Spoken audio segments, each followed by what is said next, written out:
BJP সরকারের 11 বছর পূর্তি উপলক্ষে প্রদেশ বিজেপির পক্ষ থেকে বিভিন্ন কর্মসূচি গ্রহণ করা হয়েছে।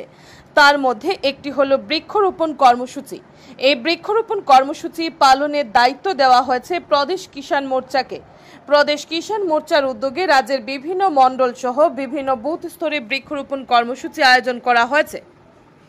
তারই পরিপ্রেক্ষিতে বিজেপি দলের প্রদেশ কিষাণ মোর্চার উদ্যোগে কদমতলা কুর্তি মণ্ডল কিষাণ মোর্চার পরিচালনায় সরলা গ্রাম পঞ্চায়েত এলাকায় একটি বৃক্ষরোপণ কর্মসূচি আয়োজন করা হয়। মূল অনুষ্ঠানটি অনুষ্ঠিত হয় সরলা বাজার এলাকায় অবস্থিত সরলা দুর্গা মণ্ডপে।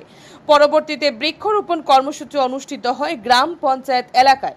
উপস্থিত ছিলেন প্রদেশ কিষাণ মোর্চার সম্পাদিকা প্রতীচি ভৌমিক, জেলা কিষাণ মোর্চার সভাপতি বৃন্দাবন নাথ, কিষাণ মোর্চার জেলা সম্পাদক গৌর গোপাল সিনহা, কদমতলা কুর্তি মণ্ডল কিষাণ মোর্চার সভাপতি বিভাবসু নাথ সহ অন্যান্যরা। Bureau report R A. Dharmanagar. Kisan মোর্চার উদ্যোগে কদমতলা কুর্তি মণ্ডলের পরিচালনায় কি কি প্রোগ্রাম আয়োজন করা হয়েছে এখানে? আজকে আমরা এখানে কিষাণ মোর্চার তরফে বৃক্ষরোপণ প্রোগ্রাম আয়োজন করেছি কদমতলা কুর্তি মণ্ডলে।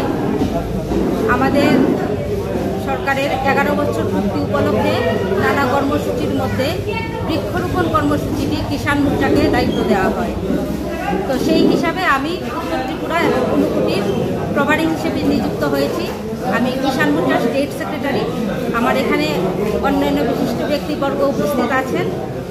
কিষাণ মোর্চার এখানকার ডিস্ট্রিক্ট প্রেসিডেন্ট যিনি উনিও আছেন, মন্ডল প্রেসিডেন্ট সহ সবাই আছেন। আজকে আমরা স্পেশালি বৃক্ষরোপণকে ফোকাস করে এখানে একত্রিত হয়েছি। এখানে কৃষকরা আছেন, কিষাণ মোর্চার কর্মকর্তারা আছেন। আমরা অনুষ্ঠানের শেষে বৃক্ষরোপণ করব, এক পেড় মা কি নাম, এটাকে ফোকাস করে আমরা কার্যক্রম হাতে নিয়েছি। আজকে শ্যামাপ্রসাদ মুখার্জি ওনার জন্মদিন, 125তম জন্মদিন উপলক্ষে আমরা ওনার ছবিতে পুষ্পার্ঘ্য এবং শ্রদ্ধা নিবেদনও করব। সেই সঙ্গে আমাদের প্রোগ্রামের যা ধার্য করা আছে সেই অনুযায়ী আমরা কার্যক্রমটি করব। এর পরবর্তী অনুষ্ঠান আমরা যুবরাজনগরে করব, ওইখানেও আমরা বৃক্ষরোপণ করব। এইভাবে আমরা প্রতিটি মণ্ডলে ঊনকোটির 5টি এবং উত্তর ত্রিপুরার 6টি মণ্ডলে মোট 11টি প্রোগ্রাম আমরা হাতে নিয়েছি। তাছাড়াও প্রতিটা পঞ্চায়েতে আমরা তাদের জন্য খবর রাখবো যে ওনারা যেন প্রতিটি পঞ্চায়েতে কমপক্ষে 10টি করে গাছ রোপণ করেন।